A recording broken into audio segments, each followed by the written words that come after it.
In Idaho, snow muffles the sound of a slaying. Who did this brutal thing to this beautiful young lady? The pain is just beginning. The hardest part was watching my folks try to bring that kid back to life. You were just gone through one, and then there's another one, and how could it possibly happen? It was the third one that really made it into the sensation that it was. Oh my God, there's a monster out there.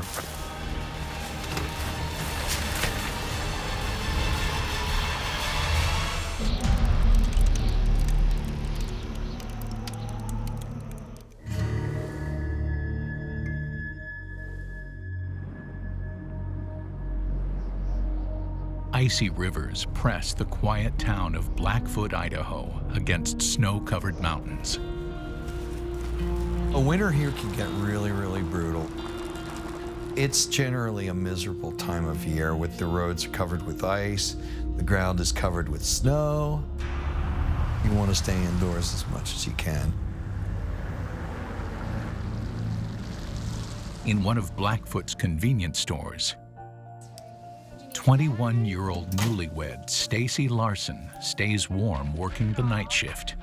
She just loved to work, and she was great with the customers, and she knew who to tease and who to just give a quick smile to. She was just the girl next door, because she was just very simple. She was who she was. Stacy was a tough girl. She'd stand up for anyone. She'd stand up for her siblings. She'd stand up for a friend. She wouldn't take any guff. A kind young woman with a full life ahead of her.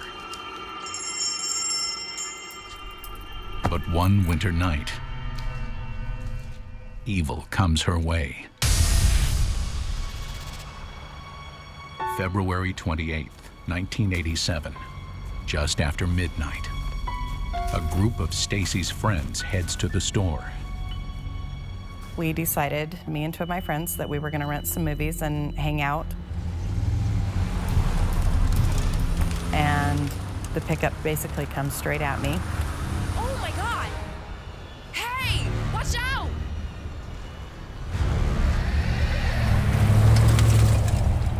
I assumed that it was just a drunk driver. I mean, it's the middle of the night. They hope he didn't give Stacy any trouble. Stacy? And I looked around. I'm gonna go check the cooler. Even went back in the cooler, calling Stacy's name.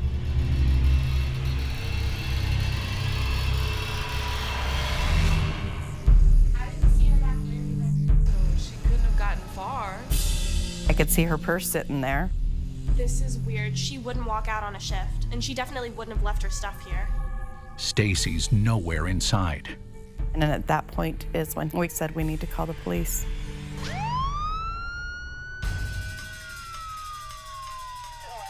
When we arrived on the register, it showed that it was just after midnight was the last transaction. About $200 was missing from the till. But The women tell police about the truck. It was a dark green pickup, and I remember the hitch being on the front. And I remember seeing a person inside the pickup with long dark hair, kind of a little bit bigger build. But they didn't see a face. Had someone robbed the place and grabbed Stacy? We could see in their eyes that this was serious, that this was something that was not okay. Stacy's empty car is still in the parking lot.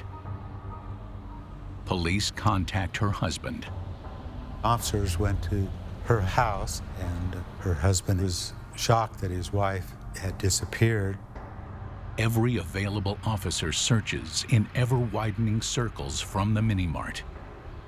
They check roadsides, open fields, canals.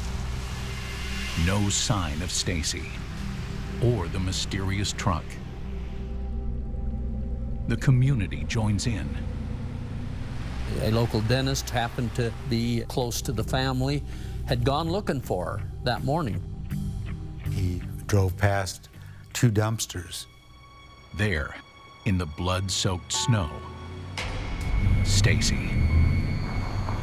She's dead, shot multiple times.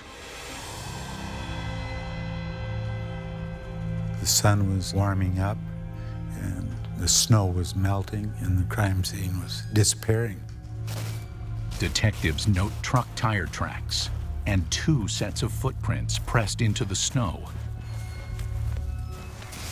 There were shell casings that were found that were .38 caliber.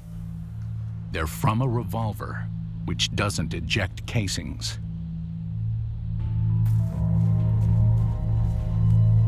There's more. There was a hair. There was an 18-inch long hair on her sweater. The hair had a little curve in it. It doesn't match Stacy's. Could it be the killer's? Detectives also note what they don't find. Her watch was missing. Many criminals take souvenirs so they can remember what happened. Blackfoot police believe an assault started in the truck. Come here. Stacy would fight before she would let somebody sexually take liberties with her. She was of that nature, so she would not give in voluntarily.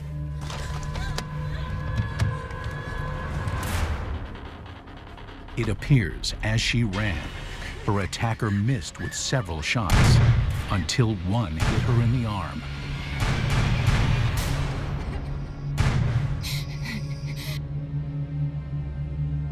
The killer dumped the casings while reloading. I think she had gotten down to hide.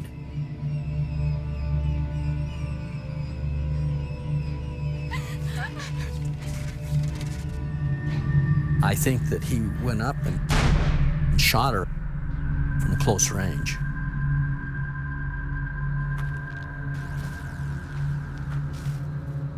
The wounds that Stacy had was not immediately fatal. And then he leaves her.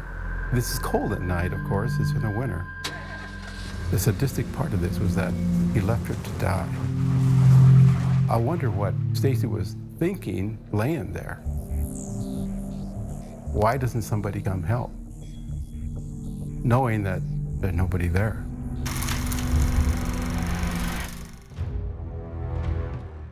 There's the mystery of who did this. Who did this brutal thing to this beautiful young lady? Is it money? Is it drug related? Is it alcohol related? Or is it sexual related? I was just wondering how, who. I had no idea. I couldn't think of a soul that would have done that. And I thought, how could they have gotten away with it? She's so tough. She would have fought like no other. Just no way that could have happened.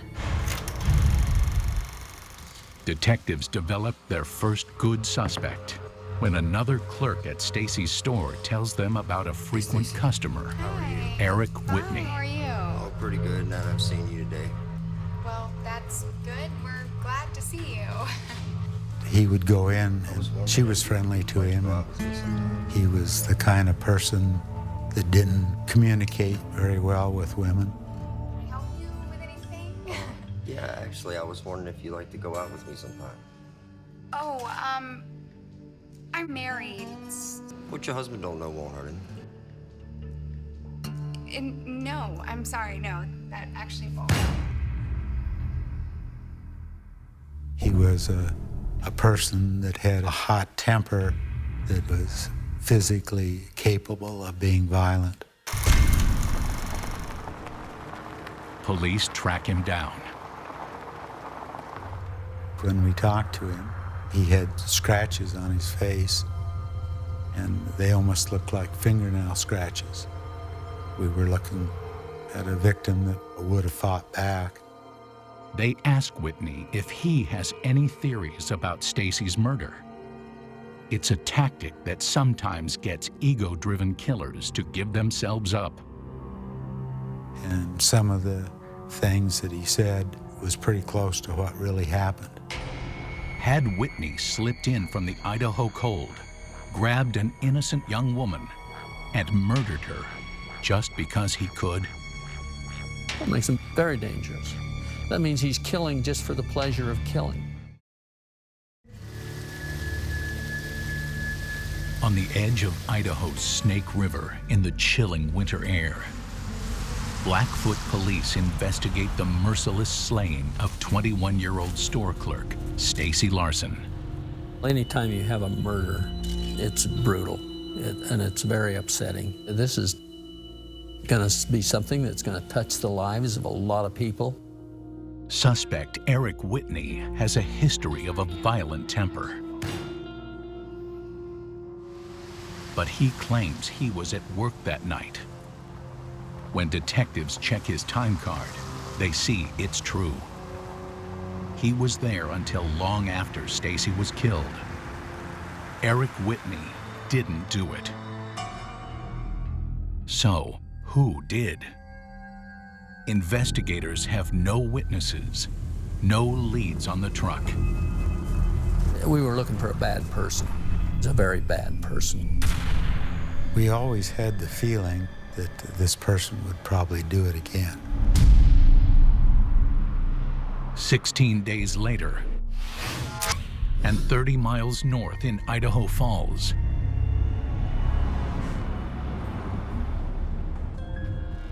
"23-year-old Nolan Haddon works his shift at a convenience store. On the night of March 16th, he gets a surprise visitor. Hey. Oh man, you jumped. How you doing? I'm doing all right. For some unknown reason, I drove across town, never been to the store in my life, never knew where it was for certain. And I drove right to it. He liked the job very much. He thought this would be a great opportunity for a little spending money. Nolan was going to school to become a radiation technician, and he was just about to graduate. He was on his final semester. You don't have anything I can take back with me, some coffee or something? No. Come on, it's cold out. No. You know, he was happy-go-lucky. We were laughing, joking, and I guess I left the store around maybe 10:30 at the latest. Everything was normal. It's the last normal night the Haddon family will ever have. A little before 6 a.m. the next day, the clerk on the morning shift arrives to open up. Hello? But something's not right. Hello? Anyone here? The front door was left unlocked. Nolan should have locked it when he closed last night. The telephone was not on the hook, and there was left hanging, dangling. Hello? Cash register was open, and there was bloody footprints.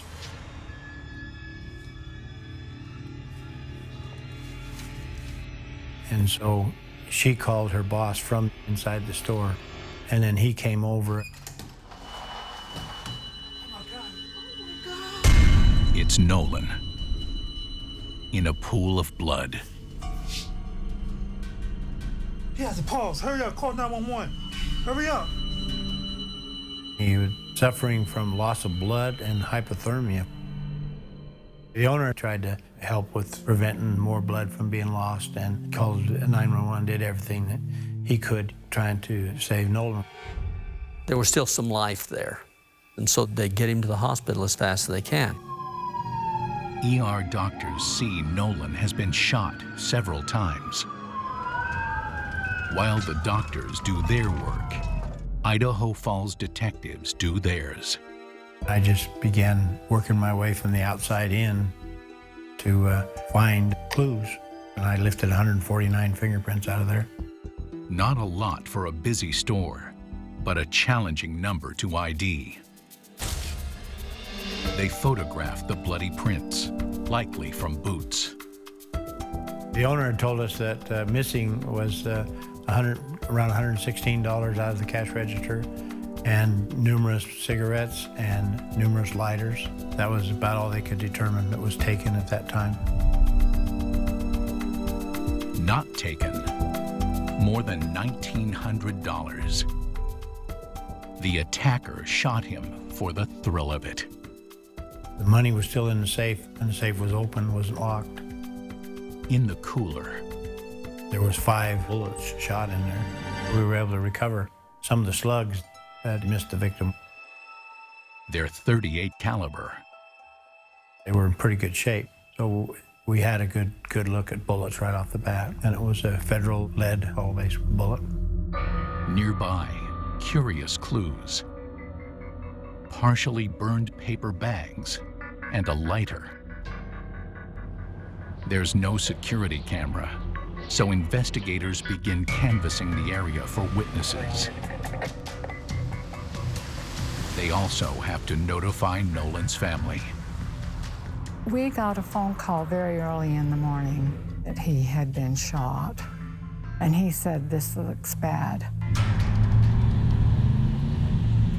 You hear, well, he's been shot. Well, you don't know how bad or anything. I was definitely in shock. I was so confused. I knew right where the hospital was, but I couldn't find it. I don't know how to really explain. Just shock, confusion. While Nolan undergoes emergency surgery, all the family can do is wait and remember. Nolan was a very active person. He was always fun with friends, doing things, you know. He'd take off and go to West Yellowstone or fishing or hunting. He was the youngest of our 3 boys, and he was a very easy child, very friendly. It's not just family thinking about the young man. Nolan was a good employee, well-liked. I had been in there a few times as a customer, and he was always very nice. The detective's daughter was even more of a regular. Detective Shaw's daughter was a nurse at the hospital, and she came in every night about 9:30 and got an apple and, I believe, a drink. So he had him out for her. Now, Nolan is barely clinging to life. We were all hoping that Nolan would pull through and that we'd be able to catch the person that did it quickly, and Nolan be able to assist us in doing that. While doctors struggle to save Nolan, police try to piece together how it all went down.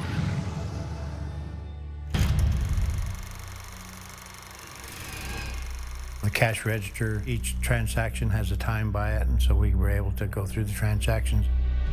The last customer was at 10:17 p.m.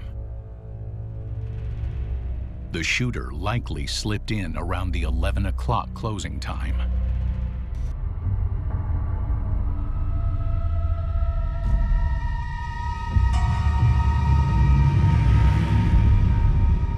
Nolan was taken into the cooler, told to kneel down, and he was shot 5 times in execution style. Probably with a .38 revolver, which doesn't eject casings. Exactly like the weapon used in Stacy Larson's slaying. Nolan didn't give up. One of the bullets had severed his spine, so he was unable to get out of the cooler. There's bags in there, grocery bags. He was able to light a fire to keep himself warm. We found out that he'd been in there almost 8 hours before he was discovered. We wanted to save life, number one, first and foremost. But as an investigator, I want to witness. And they need to know if it was the same shooter who had attacked Stacy, the shadowy man with long hair. They were both convenience stores. They were both the late shift. They were both shot with the same caliber weapon. We wanted to compare because both were a .38, and so we did send the bullets to the ballistics people at the Idaho Crime Lab, and they matched. Definitely the same shooter. There's another strange connection between Stacy and Nolan. A few days after Stacy's murder,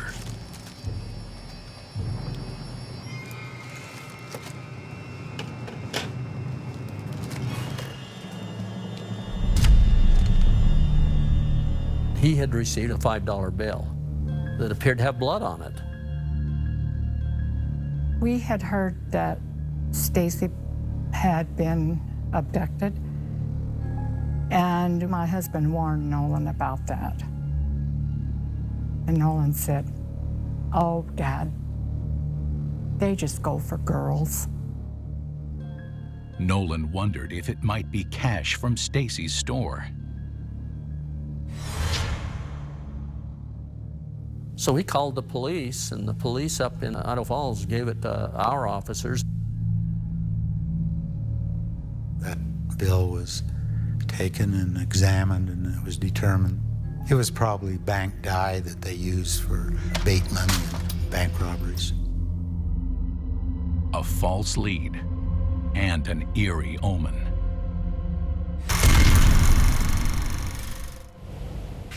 Less than 2 weeks later, Nolan Haddon is also shot. Everybody becomes a suspect. Everybody you see, somebody drives by your house. Are you the one? You know, are you the one? The only people who can answer that are the shooter and Nolan Haddon, who's still struggling to survive. Idaho police hunt a predator who murdered one store clerk, Stacy Larson, in Blackfoot, and shot another, Nolan Haddon, nearly 3 weeks later in Idaho Falls. They both happened at convenience stores. They were both shot, but the second one was male, not female. And so you've got your similarities and then you've got your differences. Stacy was sexually assaulted. Why go after Nolan? There was a lady that was supposed to be working that night, and Nolan had changed shifts with her. And so I believe that the perpetrator had been staking the place out and knew that that lady would be working, but Nolan was there taking that lady's place. Perhaps when the attacker saw Nolan, he decided to shoot him for the sick pleasure of it. Now the young clerk is in intensive care. But sadly, just like Stacy Larson, Nolan Haddon doesn't make it. His actual cause of death was hypothermia and loss of blood, which we all felt really bad about, because if we could have got to him quicker, he may have survived. The doctor came and told us. I think I was sort of in shock, or I don't know that I reacted at all. My husband got up and punched a hole in the wall. I remember finding my parents, and we walked into a room where he was. He was laying there on the table, and had 5 bullet holes in him. And the hardest part was watching my folks try to bring that kid back to life. Yeah. That's always been the roughest for me. Well, you can't imagine someone taking someone's life just for a few cigarettes and a little money. It was very difficult for any of us to comprehend. I never dreamed we'd have murder in our family. I guess I expected the whole world to stop, and it didn't. It really didn't.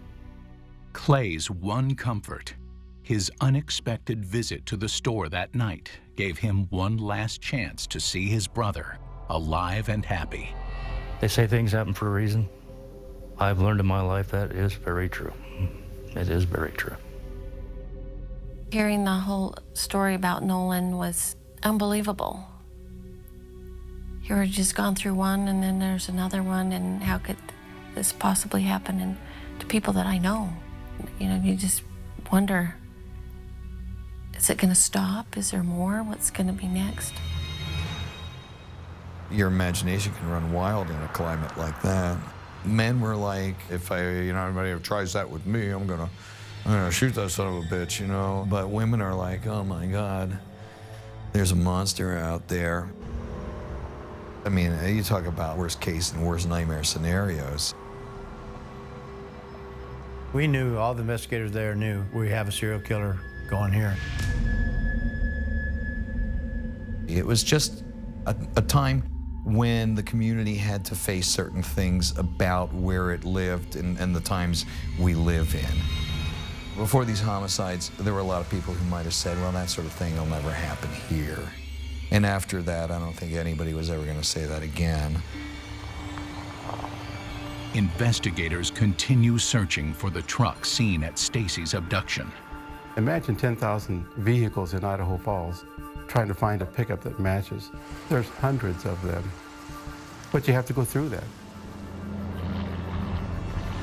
As they scour the area, calls pour in from frightened residents. There's people who are giving you all sorts of information. I saw somebody, I think it was so-and-so. There's a ton of information flying around and you have to sift through it to figure out what's good and what's just somebody who wants to make a headline or something. Most leads lead nowhere. Though one promising tip comes in from Firth, Idaho, halfway between Blackfoot and Idaho Falls. We became aware of a person that was booked into jail and had told the jailer that he should be charged with first-degree murder because he had killed someone.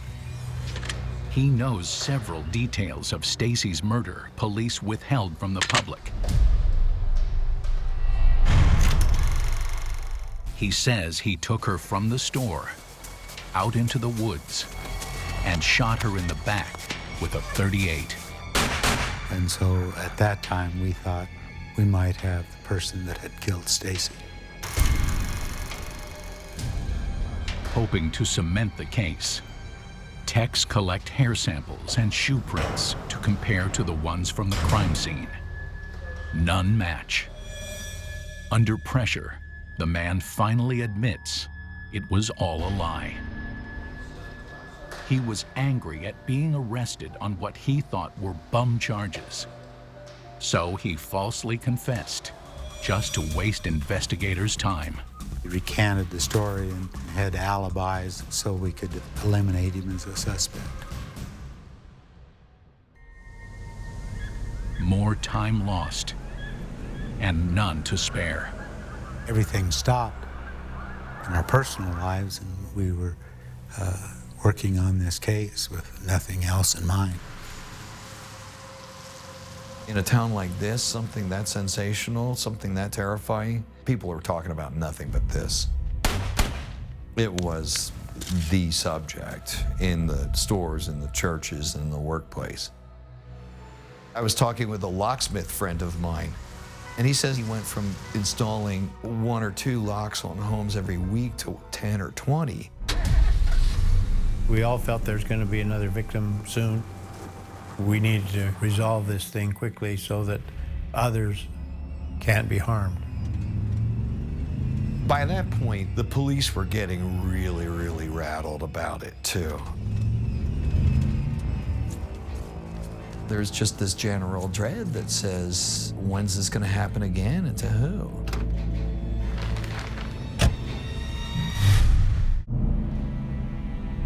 In Idaho, a shadowy gunman first kills 21-year-old store clerk Stacy Larson, then 23-year-old clerk Nolan Haddon. Investigators believe he's not done yet. Based on his behavior, he was really into the murder part of it because he didn't have to murder either one of them. So this person's going to keep murdering, we know that. Officers stake out local convenience stores and ask neighboring counties to do the same, looking for a large man with long hair. It was a prevention matter for us. So we had surveillance on every store in Bonneville County that were open after midnight. The other store clerks were all frightened. This person was still on the loose. They didn't know if he would come back or, all the fears in their mind as they worked alone. When Nolan Haddon is laid to rest, investigators discreetly videotape the attendees. They'd also taped Stacy Larson's funeral. In a lot of murder cases, the perpetrators go to the funeral or go to the gravesite. I was going to film everybody who came and went from the funeral, and also I went out to the cemetery and did the same thing out there. They're looking for anyone suspicious, but no one seems to stand out. Then, on March 19th, the same day of Nolan's funeral, and in the very same small town, The Idaho Falls Police Department received a report of a woman missing by her husband. the husband says his wife, 34-year-old special education teacher Andrea Townsend, wasn't feeling well that morning and decided not to teach. She told her husband she was going to school to drop off a lesson plan and never came home. When we put the picture of her through the news media, calls started coming in. She had been at a grocery store here in Idaho Falls, and she was observed by herself. And I hesitated to call it a criminal case at that point, but we sure couldn't ignore it either. We started a search for her. Police have a hunch this is related to the earlier murders.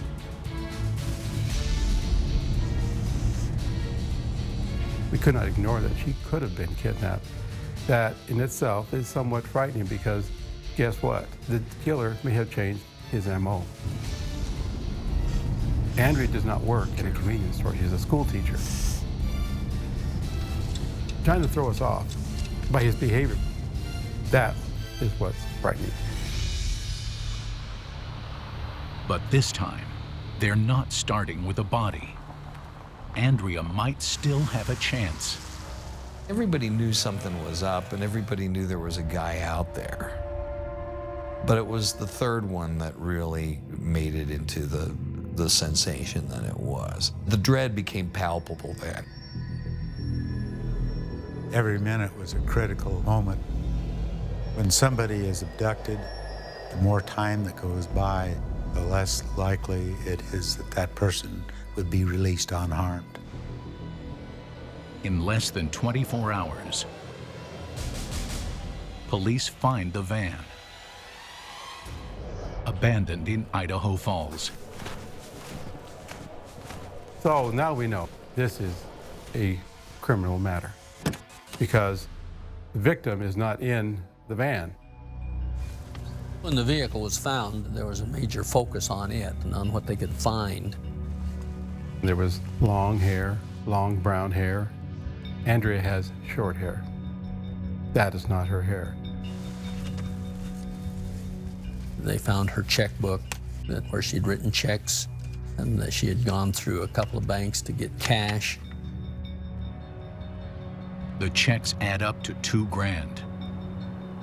It appears Andrea's abductor forced her to write and cash them at drive-thrus. They search for anything that might help lead to Andrea. There was scrape marks on the bumper. The undercarriage had been bruised by rocks. There was grass, so the cheatgrass that was underneath part of the frame. One of our deputies, who's just amazing to me, saw the cheatgrass and goes, well, that cheatgrass is in the desert. Well, we've got hundreds of miles of desert here in Idaho Falls, but not like this cheatgrass. It's usually on the west side of town. We send out deputies to the west side of Idaho Falls, Highway 20, but there's thousands of miles of cheatgrass. One of our deputies sees that there's a fence along the road. Just like somebody just drove off of the road, went through the fence.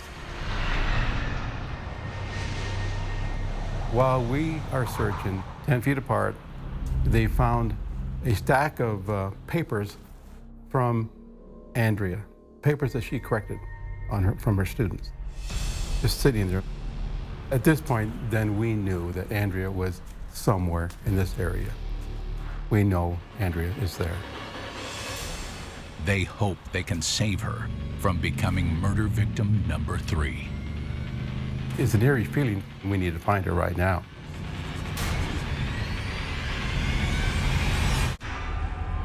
After the slayings of Stacy Larson and Nolan Haddon, authorities in southeastern Idaho scrambled to find abducted teacher Andrea Townsend.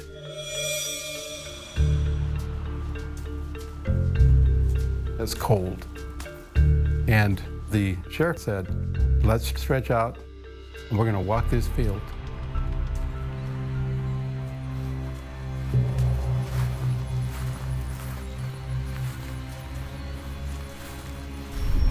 Hey, found her! One of the officers finds Andrea, dead. She's been sexually assaulted and shot 9 times. It's a story terrifyingly similar to Stacy Larson's brutal end.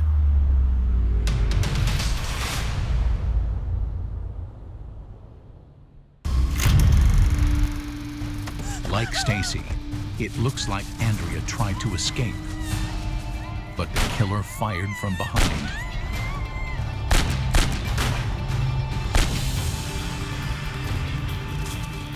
He's emptied his gun, so he had to stop and reload it.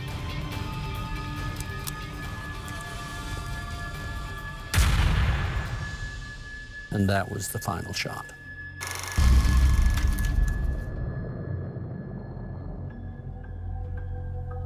As with Stacy, the killer left an accidental calling card. It links him to the crime beyond any doubt. She had a head hair, 16.5 inch long head hair, shot into her heart. So the hair from the shooter was embedded in her heart. He did not take expensive jewelry. Once again, this wasn't about robbery. The killer is merciless and consistent. This slug is 38 caliber. 38 slug in Stacy's, 38 slug in Nolan's, and 38 slug in Andrea's.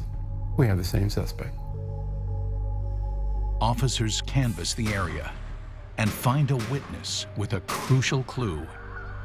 The farmhand who worked half a mile away from where Andrea was located heard 6 or 7 shots and observed this van driving eastbound on this road and saw that it was his cousin Paul.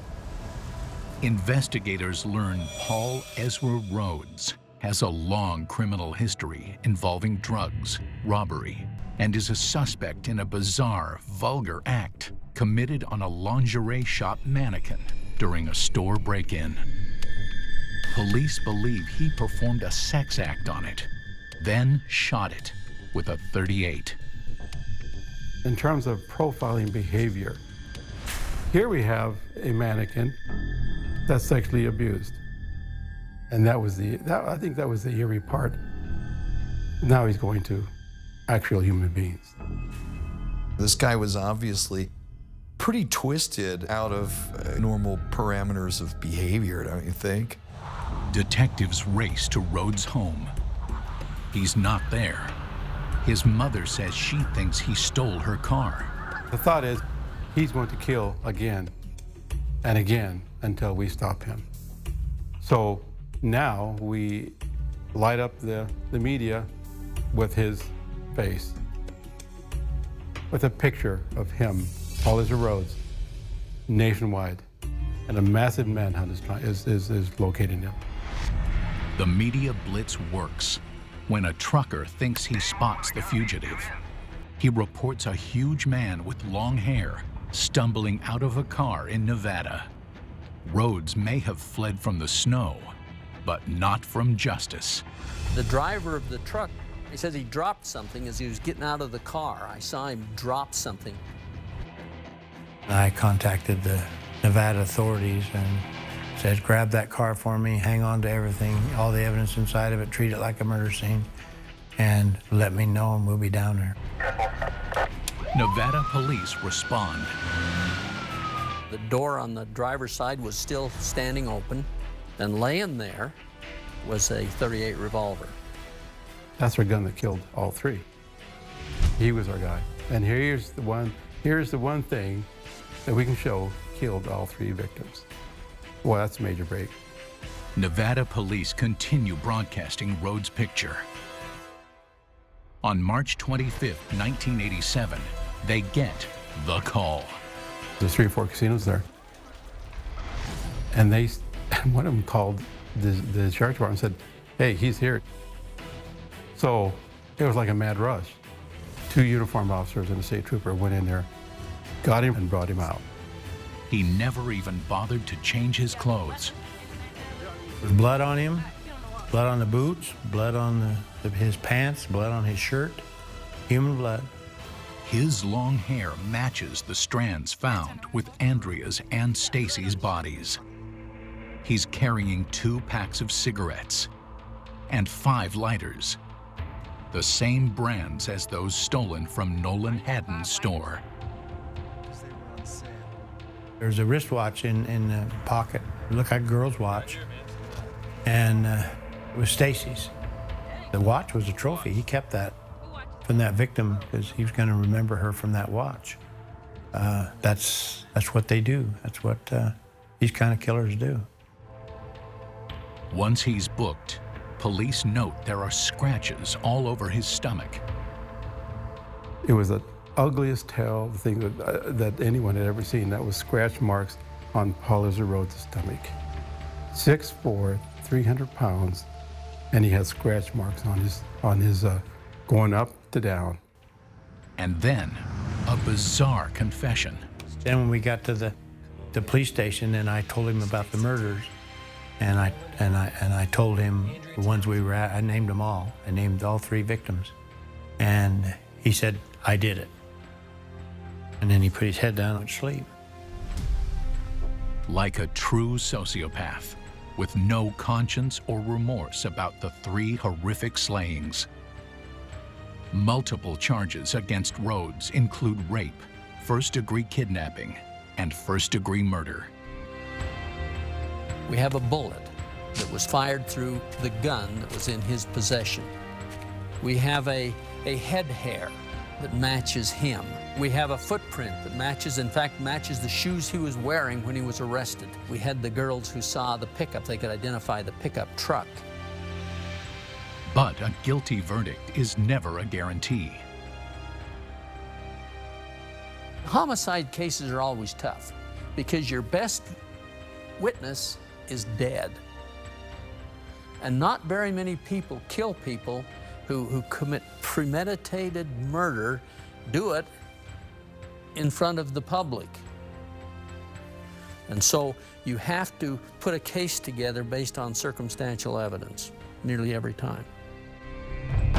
As the news spreads, the Idaho Falls and Blackfoot communities realize he's a local fixture. There was a lot of, oh, I've seen that guy, because he was pretty hard to miss, being as big as he was and as menacing looking as he was. He was definitely not the type to blend into a crowd. I saw him in the convenience store when I had been there visiting with her, but I didn't think anything of it. For me, it just seemed unreal that you would have been in the same place as someone that could have done something like that. Paul Ezra Rhodes pleads guilty to killing Nolan Haddon and stands separate trials for the slayings of Stacy Larson and Andrea Townsend. In Bonneville County, he was found guilty of first-degree murder. He was found guilty of first-degree kidnapping. In Bingham County, he was found guilty of the very same things. That's a satisfying feeling. It's feeling, well, to this point, we've done all right. He shows his viciousness one last time. Well, when Paul Ezra Rhodes was found guilty in the courtroom, as he's sitting on the other side of the room, I'm within 15 feet of him, he, in his violent act, as I figured he would do, from across the room, he threw a chair at me and Tom Moss. Of course, we caught it. But that's how angry he got, just like that. We can see what he did to those victims. So as far as am I happy that he got what he deserved? Yes, by all means. He's the most sadistic killer I've ever seen in Idaho.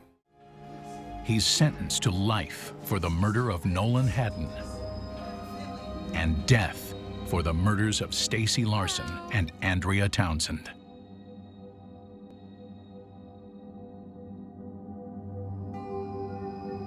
Paul Rhodes qualified for the death sentence. Under the law, he did what it took to get executed. That means he was a very dangerous person. The crimes he committed were especially heinous and atrocious. That he was someone that can't be free in society. In fact, the reason for the death sentence is they don't want even to have him in prison, alive, because of their propensity and their viciousness. But the question still remains. Why did he target those innocent victims? I think what's always going to be a mystery about Rhodes is why did he do it? This wasn't a crime of passion. This was more a crime of just compulsion. Some switch went on in his brain and said, I got to go out and kill somebody, and then I'm not going to be right until I do. On November 18th, 2011, Paul Ezra Rhodes is executed by lethal injection. Well, the victims were all innocent people just trying to be happy living their lives. And not only did he affect the people that he killed, but the families and all the relatives of those people changed their lives forever.